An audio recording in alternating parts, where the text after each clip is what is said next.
Now, speaking of which I was before the pod, before we started like recording, I have two enthusiastic people here that are going in on the movie Sinners for those my gosh. who haven't watched yet. And oh my days. as you can see by the mood lighting, it's just my days. Yeah. Explain. Okay, first of all, spoilers alert for those that are listening and watching. Yes, who haven't watched They let Sinners me yet. in. They let me in. Now, where you guys want to start? Because I'm the spectator. I'm the audience today. I'm gonna like, the way we both of you been talking about it, I'm like, okay, honestly, you hire me for advertisements. You know what's so funny? So when people were turning around, I never actually, when it first came out, the original advertisement, at no point did I ever suspect it would be a vampire movie. At no point. Spoilers. Once again, spoilers alert. You know? So that's one. I really just thought it was like a movie of the South and two brothers who are probably just trying to make it and hustle their way in the South. I really thought it was that. Right. It was kind of giving me like bank robbers kind of like feel. Like a heist. Yeah, movie, you know? And that was really what it was giving, especially since the name was called Sinners. You know? So I just felt like, okay, maybe they're playing on like these people who are really just playing and trying to find their way out of a situation. And yeah, and I kind of also was anticipating the 7 deadly sins was probably going to be included in this movie too because of the title. So that was your take. That was my take before the movie. All right, let me tell you mine. I did not see the trailer. I did not see the trailer because I don't like trailers. I feel like trailers be showing a little too much. So but based off what people told me, the trailer did not show anything. That's what I'm saying. So, but I did not see the trailer. Plus, like I heard Extra Gravy talk about it. I had to skip it. I heard Relentless talk about it. I had to skip it. I seen like, I seen the twin clip. Like I seen the picture, and I'm looking. I'm like, okay, it's two people, and it's Michael B. Jordan playing 2 different people. So I'm like, okay, maybe it's a twin thing or whatever. Everybody watched it. Like I watched it Tuesday. And I feel like everybody watched it already. I don't know, not everybody, but like, yeah. And I'm just like, okay, like that was my thing. I didn't know what it was about. I just know they're in like Western looking clothes and red and blue. That's it. And then I seen only the picture with the guy with the when he was in the undershirt and like just there. Okay. That's the only trailers I seen. Only pictures I seen. Right. So I was like, okay. So speaking of color a little bit, why is it always red and blue? You ever notice that? Well, definitely it was the American and probably not the Congress. What is this thing called? What's the thing in the States? Where they had the different, the Republic and the... Because there's red, white, and blue. Yes. But it's definitely that. So a lot of the color schemes and the color references are relating to those things. Right. Like, so definitely like where they were, I believe they were in the South. No, they were in the North. Oh, okay. Is it the North? Yes. Chicago. No, they were in Chicago and they came back? They came from Chicago. Okay. Yeah. And they saw how it developed and they... Yes. Yeah. So so that's what it was. They were coming from the North because there were still cotton fields, but people were still able to work now as a choice. Okay, right. So the rules of like slavery were probably not as enforced, and they were not actually owned by masters. Okay. That's from what I was seeing in the actual scenery. But it was just more so like there was still segregation and there was still what's the word? Like it's still racism. Yeah, racism and everything like that. Right. You know, discrimination and so stuff like that. This sounds like it's pre-Civil War. Yes. Or after. Or a little after. So Reconstruction. Yeah. As I call it. Honestly, when I saw the red and blue, I thought Crips and Bloods. Oh, but interesting. And based off like even how they would speak, like the blue guy, it's like he's speaking on like a historical sense, and then the red guy he's speaking on like a hot-headedness and personal feelings and it's funny because like the first thing that came to my head was like Snoop Dogg, calm, but like cool because it's blue and he's they're cool, you know what I mean? And then The Bloods I know, hotheads, or they get things busy, or they're like, yo, we gotta get this by any means. You know what I mean? That is so interesting. Now that I'm thinking about it, like people we grew up with, yeah. You No, know yeah, what I mean? I'm actually like, yeah. You know what I mean? I don't know if it's a history thing, and then it's just, you know, I don't know how it works. Like, I don't. There is a history in gang culture, especially when it comes to Bloods and Crips and all the other ones that are also involved. Yeah. As the movie went, well, I guess. As the movie went, literally, spoiler alert, right?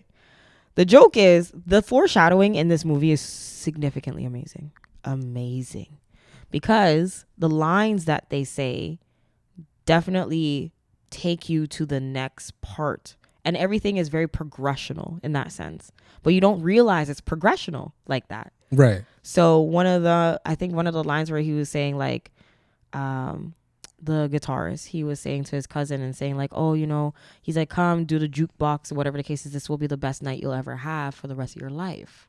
Right. And then to find out the whole movie is set in 24 fucking hours. Oh, wow. That's that part. Wow. The movie was like 2 hours, and I didn't feel like it was 2 hours. The whole 24 hours was playing out in front of our eyes. And the funny thing is, now that you're saying it, I'm there like, right? Yeah. When you think of all the lines that were said, there were lines, and they were really telling you what was going to happen. Right. Without you really knowing what was happening. But you knew what was happening. So, like, I don't know what that's called, but it's called something. I want to say it's foreshadowing, but it's not foreshadowing. It's something else. They'll say like, okay, for example, they'll say like, yo, it'll all be over if you just go through this door here. Or not this door. They don't make it obvious, but they'll say something like, yeah, like weirdly, like a manifestation. Yeah, it didn't click. Oh, it doesn't click until like it happens. Like it actually happens. Oh, I remember he said that. Yeah.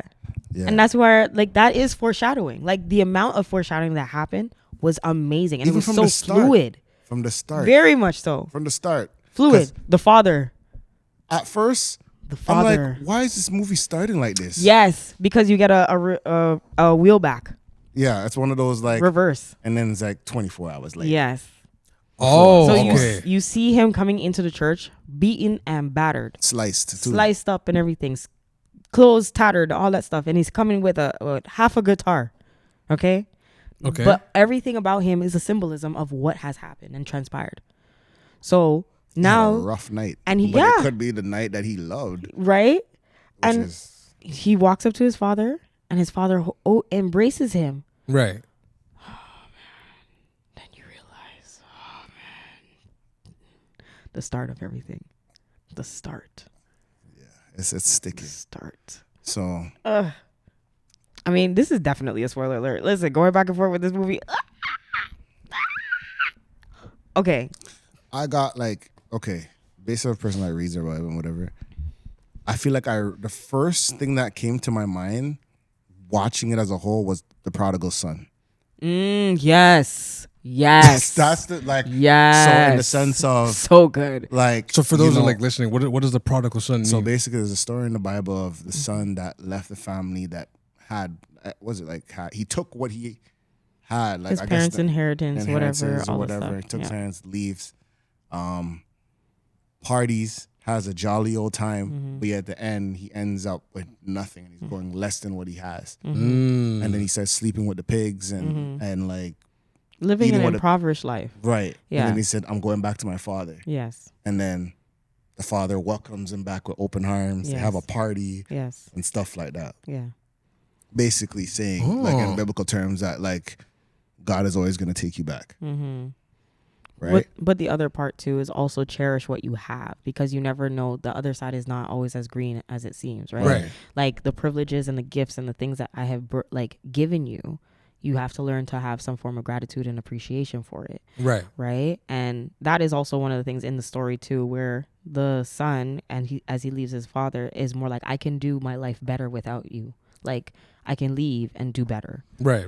So and what is interesting is he knew the Bible too. Yeah. Like the dialogue about speaking a verse, and he sang it back, like the whole verse. Yes. So the the musician. So the foreshadowing of that too. Yes, because the father is like, why are you going to go and hang out with these people? Why are you going to put yourself in a position? He's like, that's going to be the last time you ever put yourself you're going to put yourself in harm's way. The father says this. Right.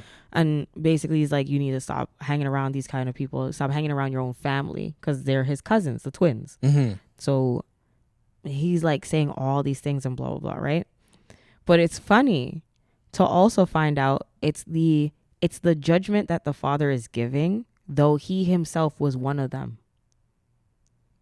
Oh, okay. Yes. Yeah, there's always that side of the situation of the coin of Yes. people that He's reformed. yeah. And also okay. The issue is okay. I think the transparency in that aspect of not saying where you came from Yeah. is a very dangerous. Like a lot of people don't like. I'm sorry. Yeah. I don't want to go into that, but there's a lot of people that've been through stuff, and they're just telling their children, "Hey, don't do it. don't do it." But then they're not saying following. that. Yeah. And sometimes they're repeating the exact same pattern that you followed. Yep. If you were just only to say, "I've been through that," right, or something, and I see where you know what I mean. Look at like you know what I mean. Like okay, this is how I did it. And this is where I went wrong. Don't do what I did. Do it another. Right. So people don't listen. No, but people are just like, yeah, don't do that. That's the it. fire, they're gonna get burned. Yeah. And And then- then, and Don't of give me these course, riddles. right? And most times people would look at it and be like, who are you to talk on this? You're not that type of person. So what would you know about that type of life? And then now that just kills the whole situation. It's like, well, instead of just being like, well, what do I know about that type of life? Exactly. Right. And of course, that's also another thing where it's like, which is also like another religious reference, especially Christian, where it's like when you are covered by God, your past no longer stains you. Right. So the father being that all he knows is church, the guitar player, all he knows is church, and all he knows is growing up in the faith. The things that his father's dealings had been, he does not know anything of it, right? And he is covered by the Lord. So therefore it's like he's just walking into this literally blindly following, blindly doing everything. And that is it. But his father is doing everything to guide him and make sure that he is safe and protected, right? The same way God would be there to protect, right? To keep you safe and protected. And as much as it's very much like that double standing of like of just that's how you know you have good writing, because I can see it in some way based off whatever you were raised on and spiritual beliefs. They can believe it on somebody. She had a whole different meaning. Everybody just had a different meaning based off where you are as a person. Yeah. Right. Ryan was talking in 4 different tongues, yo. Yeah. So you guys kept mentioning it before we 4 were different recording. tongues. Yeah. 4 different tongues. Yes.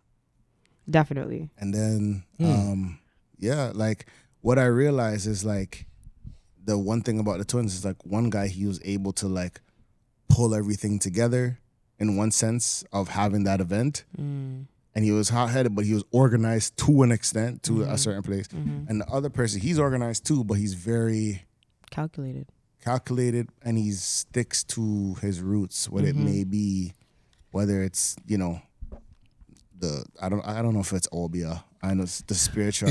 I don't know what it is. Obia, Ancestrism or whatever you call it. I don't know what it's called. I can't remember, but it's definitely it is Obia. But is it deities and something that I don't know what deities. I don't know. But they don't call it Obia. They call it something else. Spiritual. Yes. Spiritual. But it's like African spiritual. Roots. Yes, roots. Yeah, Roots those kind of stuff. And there are so many like keys. Like there are so many. Oh my gosh! Like it's so hard to explain the movie in one sitting because it's one of those things where like, so like we were mentioning, Ryan was talking to people 4 different ways. Right. If you understood, there's definitely the what you see and the story. Right. Just like the linear. That's it. Then you see the nuances, the cultural nuances and the cultural impacts. Then you see the spirituality, right? Because there are some parts where I guess some people were definitely probably wrestling with demons as they're watching the movie, right? Because if you're somebody who is of Christian faith and you're looking at one of the characters as he's engaging with someone who doesn't do Christian faith and spirituality, and they are just coming from African spirituality, right? You're gonna look at them and be like, "You're accepting demons? Like, what are you doing?" But then at the same time, the same thing that was there used as a African spiritual thing was actually protecting him too. And only until he had removed that thing, he died. Oh. And that's the dangerous part. Right? It gave me like what is that show that Jonathan Majors was in, and it was Witchcraft County type thing. Oh, Lovecraft County. Witchcraft. Lovecraft County. Okay. Like in that type of sense of like, you know, even though there's some evil people, the witchcraft thing aguan. Right. The guzun on neat and fine. The guzun on the wobby or whatever. You know, right. You know? And the one thing that was like the cultural as well, but the social norms. Like the social things, like the difference between like how black and white speak and the black and Asian speak, how they would work together until you know what I mean? Right. Yeah, the political, the social aspects of it. That was also a whole nother conversation, the nuances behind that too. Like he was talking on all, like when he said, let's have a conversation, and you're feeling like you're being shouted at, but he's actually just talking. Right. That is how it felt. And then that is how it felt. And then you start to realize certain things like a black passing person. Yes. And what they go through. The history. A white passing. White, black. Yes. Black passing white, funny. Yeah, white passing. White passing. But yet the one drop rule, because it's American rules, right? Which is, for those that don't know, like it really is an American thing. Like only. It is an American and thing. then you realize you can't really play the median. No. And unfortunately, and that too in itself as well, right? Where it's so funny how the conversation of what we would say, what is known as a fuckboy, right, was definitely on display in their interaction. So there's one of the characters, she's a white passing character. Right. Her grandmother was the black person. And everyone else after that was white. Right, yeah. Right? So from there, he's basically telling her to F off. And she's like, how dare you desert me? How dare you leave me? How dare you do all these things? Right. And act as if like I don't love you and act like you don't love me. And he's like, didn't I tell you to leave me alone? Like, why are you here chasing for me? And she's just like, well, for the least of what I remember, you know, you turn around and stuck your whatever the case is and blah, blah, blah, and made it seemed like you love me, right? Some toxic stuff, right? Right. But at the end of it, he doesn't say anything. He doesn't acknowledge what she's saying. He's just like, leave me alone. Right. And so at this given point, it's giving like, why is this white woman chasing down this man, right? This black man. Why is she going crazy? And this is where it plays so many things, right?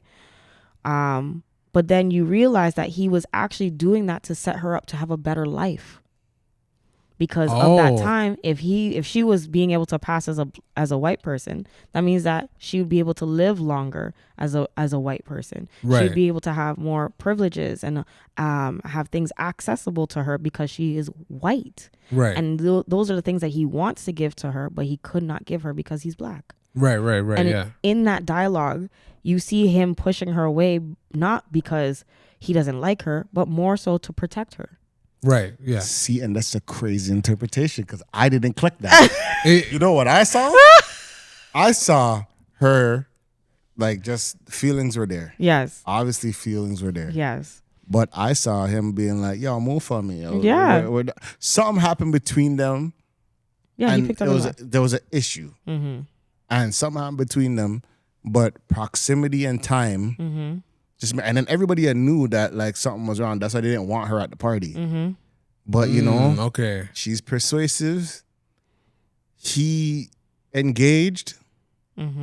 Things happen, and you know, man get bite up. See what I'm saying? So it's like, brother, you're making your third friend speak for you. Speak for you. So So that's what I saw in that interpretation. Mm-hmm. But at the same time, it's like I didn't know whatever the issue was between them, but that's what I thought. Yeah, it was literally because he wanted her to have a better life. I thought it was just he just wanted to get busy, and then it caught the best of him because everybody was warning him, leave the girl alone, leave the girl alone. And then it was giving Get Out things in that happened. energy with her. And I'm not saying that they both didn't. No, that's creepy. Like they both didn't. I'm not saying that they both didn't care any, because at the end of the day, they live together forever at the end. But like, it's one of those things that like something's got to give, and you might have to, one thing led to another. I don't know if that's the role for the woman to say keep trying with the waist man until, Not keep trying with the waist, man. Yeah, wow. or whatever. That's crazy. Love actually don't condone that message. Love is forever if you keep fighting to the death. No, we're not doing that. No, we're not. Yo. It's 2025. We're not doing that. Okay, That's I'm 2025. joking. Yeah, I'm joking. I'm solely joking. But the power of interpretation, I tell you. Yeah, it was really, really good. Shout out to the cameras that made the black people look amazing. All it takes is a few black people on set. That's funny how That's that all works. we've ever said. This is what happens when you give a black person that knows how to manage the money and knows how to use the money properly to make their creative art, and don't give them that much restriction. Right. I'm not saying to just give money to people, our own, because they might not know how to control it, but like the ones that actually have a background, he tried it. He did what he can with Fruitville Station. He did what he can with Black Panther, but it's obviously that these guys weren't giving him the budget with that CGI. Right. It's obvious what you guys are doing. But it's crazy. He did Rocky 2. Yeah, he did. Creed. The Creed. Creed. I said Rocky. Creed 2. I was about to say, like, kudos Creed to as the well, dialogue, because there was actual dialogue. Yeah. Like, not just like I'm gonna say this line and you. it was Michael B. actual Jordan. dialogue. He played both roles like So good. completely two different persons. Yeah. It was pretty sick. So good. The one scene, again, you have to watch it, which was a moment of transcendence, where you felt like you were there in the moment, but everything that was before you was also in the room, and everything that comes after was in the room as well. Was the part where they were dancing at the jukebox. Right. Now, the jukebox was the place where they partied. And the biggest thing where it was like, again, this is the multi conversation that's being had again, where it's like, if you just look at it, it's just people coming together for a jukebox to enjoy themselves and drink and have a good time. Right. Hey. But then you think about the jukebox and you think about blues and blues music. Right. And the way that the music and how live performances and how people actually became known and how enriched the actual like music was, and how people actually got to be discovered was literally live and center at a place. You had to be there to know it, right? And this is before technology. This is before you can stream stuff. You have to go on like your horse and just. You had to just be there, right? You got to be there for the vibe. Exactly. It's like parties, like reminiscence. You have to be there for the vibe. Exactly. Like no one can explain that to you. You have to just physically be there. But then it was also this is where the third part of the conversation comes in, where it was talking about knowing that the history of Black America and how they like the enslavement and everything like that, and a lot of the messages and the culture is also due to its roots. There was a point where you saw the beats and the drums of like African drumming in the actual jukebox room. So while the music and the blues is playing, you're hearing the drums, and they are going in and out in what is the word? Synchronicity. Yeah. Everything was in sync. Yeah. Yes. So it would go in, and the jazz and the beat drumming would come together. It's like And as then the it would- camera passed. Yeah, and then it you'll would see fall the out. drums, and you'll hear Yeah. the drums. And then you see a guy on an electric guitar right beside the guitar. Right. So you hear electric guitar. And then you hear the bass. Then as they had it's- the DJ. Yeah. You hear the DJ come in. And then you'll see the DJ scratching. Because Wait, whoa. Yeah. and it's using the music that's being Yeah. played at the jukebox Yeah. in all of it.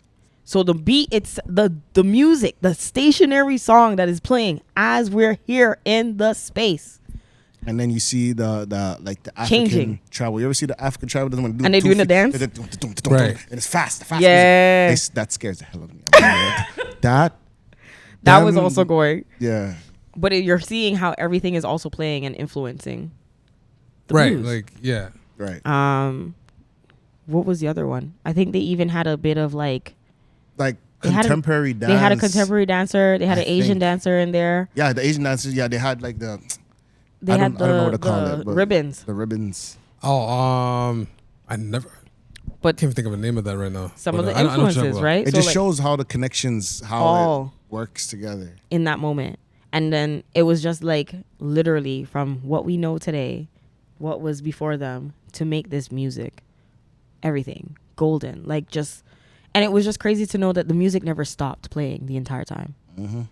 So it was saying that and this is where I think this is the deeper meaning of it, where it's like music is transcendent. Right. It doesn't matter where and what time or era it is. The act of coming together as Black people in a space to play music and create a vibe and an atmosphere is something that has transcended from when our forefathers and our ancestors, before they were shipped over, migrated over, or anything. Right. And to this day is now commercialized. Right. Yeah. The power of music. Yeah, like we continue to do this thing, and we continue to do this thing that is like historically what we do, just all together. Right. It has not changed. Yeah, it has feeling. Music has feeling. Like you hear certain songs, you're gonna be angry. Yeah. And it's just gonna come. The frequency. You know what I mean? You hear a certain song, it's gonna make you happy. It's gonna make you cry. It could be an emotional sense. It could even be a spiritual sense. Right.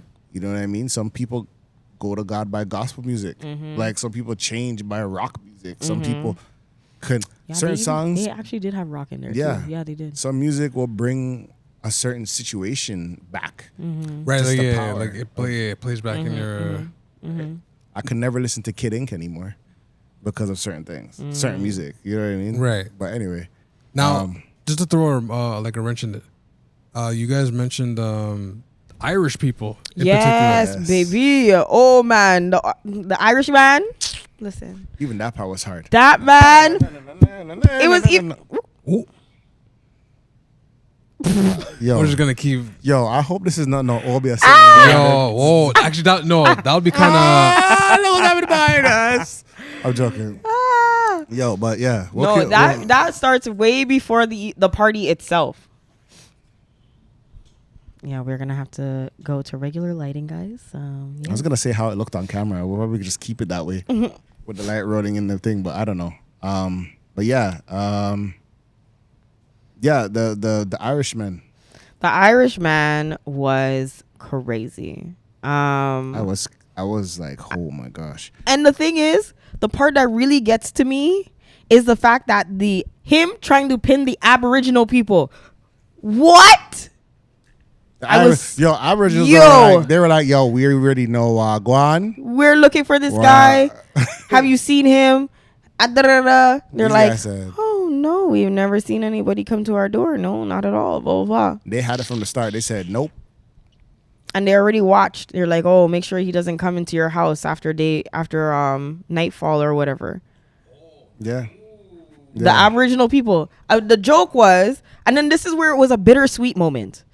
Very bittersweet. And I was like, that's a play. And I forget what it's called when it's character development, where you feel for the oh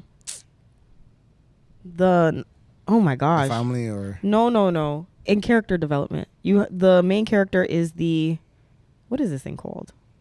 Wow, I can't remember. Starts with an A, and then the other person. Antagonist? Yes. Who the protagonist and the antagonist? Yes. So they are the antagonists, right? The white people. But then that's why I'm saying it's a bittersweet, because they accepted this man into their house, and he's like, oh my gosh, the natives are after me, and whatever the case is, right? And of course, at that time, the Aboriginal people seem to have more rights at that time too, because they're on their horseback, they're fully clothed, they're doing all this stuff, right? They had the reservations. Yes. You can't just go on there. Exactly, right? So clearly they have more rights at that time. Right. And so they're actually looking for him. And he's like, oh, they're chasing me, whatever. And when you see him, he's like tattered up, right? beaten up, scratched up, whatever the case is. And they're like, oh, come on in. They embrace him, right? The Aboriginals knock on their door. And they're like, oh, have you guys seen this person? Whatever the case is, blah, blah, blah. The lady answers the door. She's like, no, I haven't seen this guy at all. Don't know what you're talking about, etc. Right? Right. As she goes inside, we walk into their home and we are passing the Ku Klux Klan suit. Yes. And she's looking for her husband now, where the guy and her husband are sitting, right? To find the same guy, same Irish guy, over her husband, sinking his teeth in. And he's like, oh, don't worry, give it a second. He's like, he'll be okay. What's even more mad?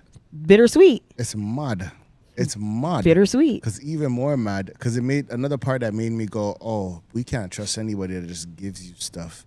Because there's a part where remember when they wanted the place. And, you know, this is a nice spot, any clan stuff. They're going back and forth. And the man said, yo, you know what you guys just bought? You guys just bought like basically like a slaughterhouse. A slaughterhouse. Yeah. So they're thinking that, oh, this is going to be a place that we're going to dance and have a good time and whatever. It's like, no, this was originally a slaughterhouse. Or like a killing floor. Whoa, okay. So they're dancing around on the killing floor, clan members. So it made me realize, I'm like, these people that are probably selling you something, you don't know what they're selling you. You see what I'm saying? You have to keep that in mind. And and the funny thing is, that's the other double entendre. The Indians are telling them, the part that I kind of like was like, how did they know? But the Indians are already telling them, don't let the man in your house. Yeah. Just straight up out like. Yeah. The black people already knew to say, yo, we're not letting anybody else in the house. Intuitively. And that's everybody was like, yo, instinctively, yeah. And then a lot of them already knew something was off. Like it was just intuition. It's the way that they came to the door too that was actually so funny. The man comes up and he's just like, oh, we couldn't just help but hear the music that was playing inside the space, and we just wanted to join. But yo, and their music was just as good. And that was the part. That was the part. Bro, I'm like, is this on purpose? Bro, is this on purpose? The man's on there. Cling, and cling, 1, 2, 3. One thing dumb for the says and the says.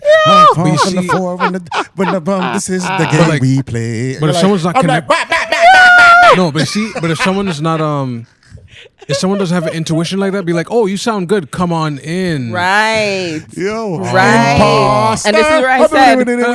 Right? Yo, so this is where I say. This is where I say again. This is where he was having two different conversations with you. Yo. As a black person, he was having two different conversations. Right. Because if you're just looking at them for being like, oh, you guys are great musicians. Join the band. Tore the house up. Oh, yeah. By all means. That sounds familiar. But then, at the same time, it's you think we gonna trust you? Right. Yo. Knowing how the time was. But then on top of it is the fact that he was Irish. And so because he's Irish, he's still different from the American white. Yes, key part. Yeah. So that's why it's like he was the one who was really talking. Out of all three of them that were standing there after he's turned everybody. Right. He's the one who's like, oh, but couldn't help but listen to the beautiful music. I love what you guys are playing. Like, I could hear it. And then the first thing that came to my mind was Irish and Jamaican and how the correlation between the two. Yes. I know there's no Jamaican in there, but like, I thought about that. It's funny. Just the correlation. I seen a clip yesterday where something in Ireland, Dublin, and there's just bare black people there, like bare, and they're all dancing to like, and I think he's a popular TikToker, but he was commenting on it. He's just like, "Yo, me not knowing." And the thing is, the reason, yo, I have an Irish last name back home. Like the reason why it's such a big thing is because a lot of black people and a lot of Irish history is actually quite the same. They were also colonized, right? And so because they were colonized, and that's also the thing that if you don't know your history, this man will give you a nice fast delivery of like history. If you can catch it. Because the man turns around and says, we're on the same team. We need each other to free each other. Yes. Type saying. This and that, all these things because what was he saying? He was basically saying like, you've experienced the same thing that we've experienced. You know, all these things. You've been enslaved. We've been enslaved. Right. You've done this. You've been oppressed. We've been oppressed. Da da da. And it's all by the same people. You know, one of the, I swear, I gotta like confirm the information, but I think there were laws passed to prevent the Collaboration. Yes, around like 1600. So like they were noticing that if they sniffed out any, like they're gonna team up on us. Okay, we're gonna have a law. We're gonna make you slightly better. So you just like you know, don't link up, don't go against us, right? Hey, you know what? Some Asians That's watched that's crazy. Some Asians, they watched the movie, and I remember they were like, I think we need to realize what happened here. Yeah. In the sense of they were good. They were working with each other until the white person came in and they were like, well, I know we did all this business and we created all this stuff, but hey, you're the problem. You got to pin it to somebody. Let's step out of here. You know what I mean? And then it just makes me realize how many things that, you know, people use the black folk to like push their narrative or push what they need to push. Yes. Like you were not strong on your own, but let's put some black people on the front line to jump for whatever community, jump for whatever discrimination, jump for whatever. I swear I know it's like maybe it's been happening the last 2 years. Everyone's on break now. No one's really like jumping. Oh no! After Trump, they said, "Yo, we're gonna where them fans at? Where them fans at?" They're not jumping on every protest. Because obviously, when you look at the polls, you're like, hey, this is what y'all wanted. This is what y'all wanted. And now chaos is happening. The black people, they're not jumping in the protests like that anymore. This is what y'all wanted. Sinners. We were on the front line. They were on the front line. Right. And everything. And then, I mean. Yeah, it's definitely the level of where are all my words right now? But basically that one part where you're talking about is the corner store or the convenience store of the Asian community. The Asian community being like one household. Right. Was responsible and owned I think 2 or 3 shops on the strips. One store for black people, yes. Another store for white people. Yes. And it looked different.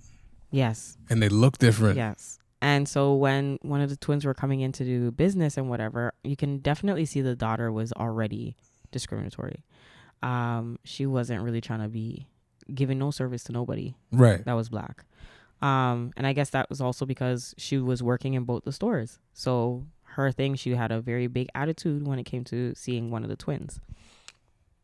But then my disappointment with the whole thing was that it was hold on, stick a pen. They were both wearing red. Who? The daughter and the mother and the guy. He came in with the red suit. She wear red. So maybe they're the same person.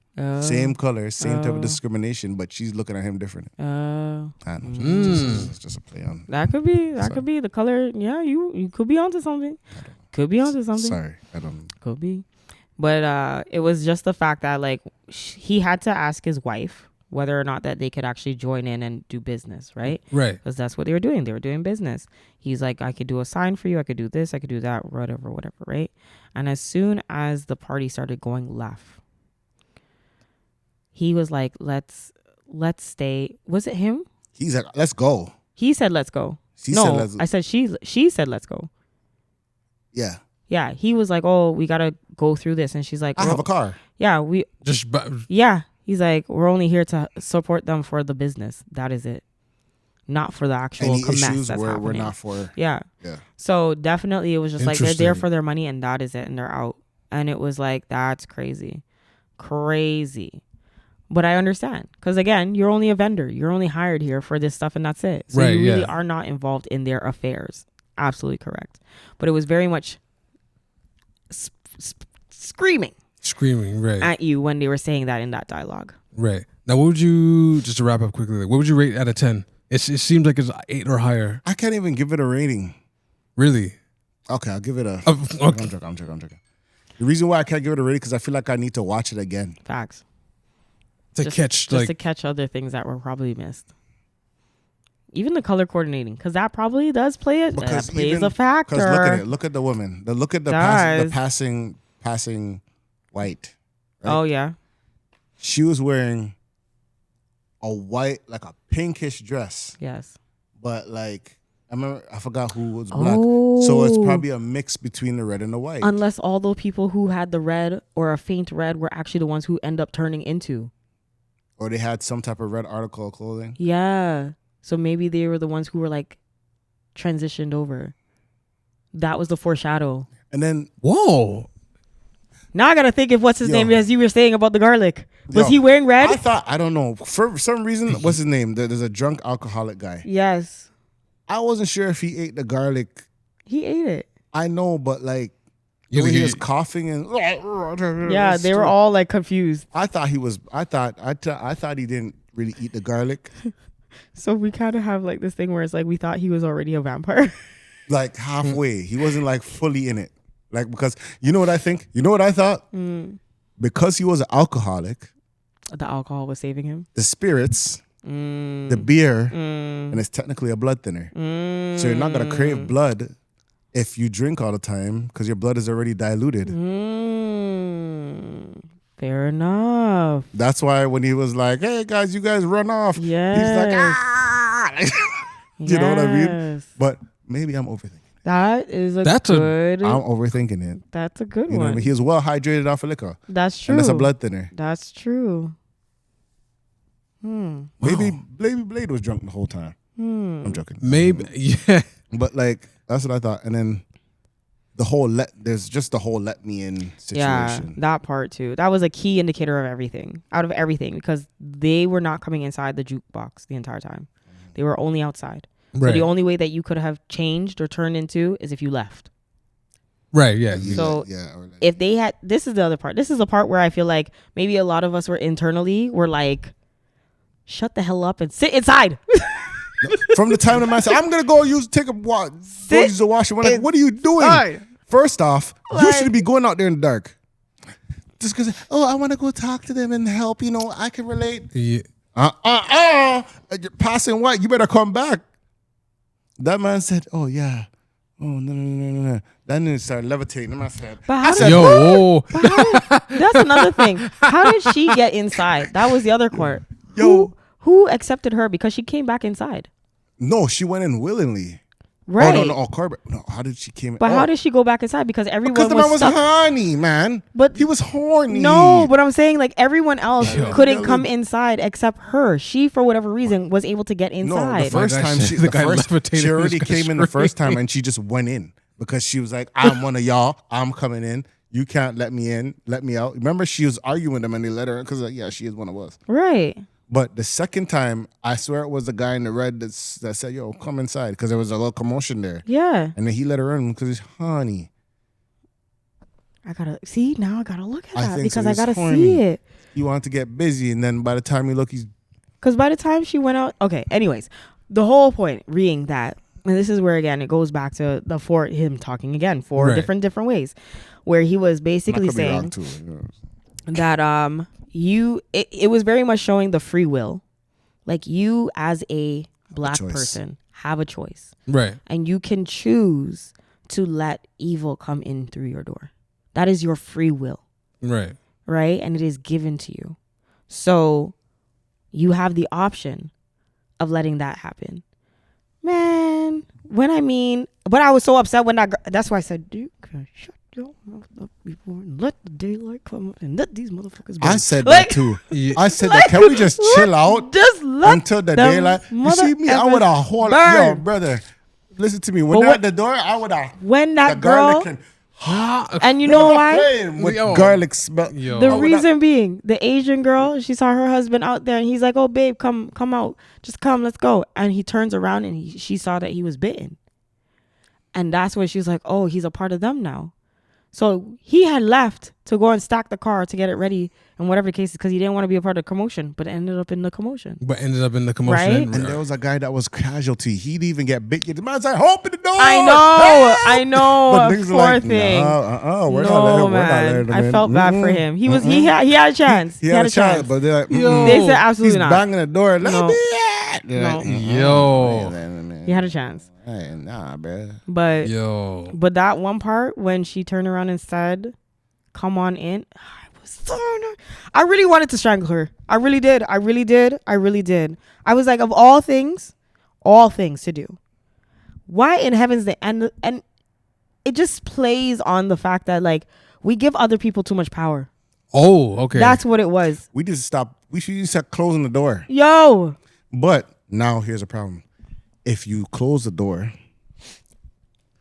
and you force the door closed, you're probably going to die. So you probably have to let them in to live forever. And that's the problem that I'm just like, I don't know what you're trying to tell me. But God! Where's it? But God! Let me tell you something. You understand this? Let me tell you something. Oh my God. Let Jesus in. Oh my days. Let him. Okay. Oh my days. I wasn't even ready. I'm sorry. My days. I'm sorry. But then as this goes on, then there's the end scene where they fight, all that other stuff, blah, blah, blah. Music Boy. As you can see, at the very beginning of the story, it really is the story of this musician. Right. That is literally the story. But all of these things happen and the stories in between. You forgot about him. Leading. Yeah, you literally do. But he comes back at the very end, right? Right. Because you realize that it is about him. It is about his night. Right. Not everybody else. They are just players in his night. Ah, okay. And that's just what it is. And the whole sole reason why the plot even turns to that is because of his voice. Is because he is so ordained with such a gift. He is blessed. Yes. And that is the whole thing of it. And that's where it comes back to like you can accept, like you choose the type of evil you want in your life. At one point, they were like, none of this has to happen. We just want him. When I mean, and the same girl was ready to throw him out. All right, let's go. Throw him out and then turn around and throw everybody underneath the bus. Listen, if I could have, listen. Wow. Yo. That sounds like a strangle. No. It was. I might have to watch that movie again because next, I come back next week with a whole different person. Like, no, hey guys, Jamie here. Let me just clarify some things. I watched it and that did not happen. This actually happened. Well, it did happen, but I understand it in this way now. Like, okay. But yeah, okay. Rating wise, honestly, I don't be watching a lot of movies, but when it comes to black movies, if it's not what's his name, Tyler Perry, I love me a Tyler Perry, but if I had to judge it according to or pair it beside a Tyler Perry, don't do that. Oh my gosh, it's a 10 out of 10. 10 out of 10. Okay, all right. To Tyler Perry. Compared to Tyler Perry, it's a 10 out of 10. Now let's move it up a little bit. If I was to compare it to like another horror movie, Get Out. If I was to compare it to Get Out, now we got a contender, okay. And I would still say that Sinners would beat Get Out. Okay. For sure. I would say that. I would definitely Get Out is good. No, but Get Out is Get Out was good though. Get Out was good, but this is better to me. This is better. Like the way it's described to me, it sounds more intricate. Like it's more intricate. Yes. The Easter eggs are definitely there. But Get Out has Easter eggs too. Yes. But but it does. Oh, it does though. I'll tell you this. It does. Right. Sinners has a deeper Easter egg. Yes. But Get Out has a more dominant, like, intuition. Yeah, but it's also more fun. Yeah, it's like more Get fun. Out is more fun. Yeah. But Sinners is like, it's also fun, but it's like you're actually sitting there and thinking for like a good 2 hours afterwards. Oh, wow. Like Okay. Sinners you can watch, has a lot of replay value. Yes. Get Out. Yeah, you can replay it again with the different endings because there's multiple endings. Right. Oh, there is. Yeah. There's one where he actually goes to jail. There's one there's one when when they the cop Black Mirror this. There's one. There's another ending. There's another ending where instead of his friend driving the cop car, it's actually a cop, and his friend meets him in jail. Yeah. Oh my gosh! Now I gotta go and watch this. Yeah. Wow, I didn't know that. And there's deeper, and then literally like certain Easter eggs they did, like when he was stuffing the cotton in his ear, he's technically picking cotton. Yes. Right. Like I'll say Sinners have a deeper Easter egg, but Get Out, I guess for its time, it had prominent Easter eggs. Yeah, that got yes. Like what he's playing in the background when it was that like convergent thing. Yeah. the cameras, how the cameras symbolize how crime was caught Right. Yes. in the time. Yes. Sinners is just like, oh, this is historical deepness. Like, Yes. until this day, we're still going like this. Yes, and that's the reason why I would say it's better, because That's it's why- the fact that it's the past still living in the future, Right. That's the why transcending. I never let Jehovah's Witness in my house. I'm. That's crying. interesting. Oh. Because you know what? I serve the true living God. Oh. You I'm not saying. Yo. I am not saying you guys. And with that. And we're out. I'm not. And with that. No, I'm You not- can find us, guys, I am on the Vent Hey. Podcast, the Vent Pod, on Hey. Instagram.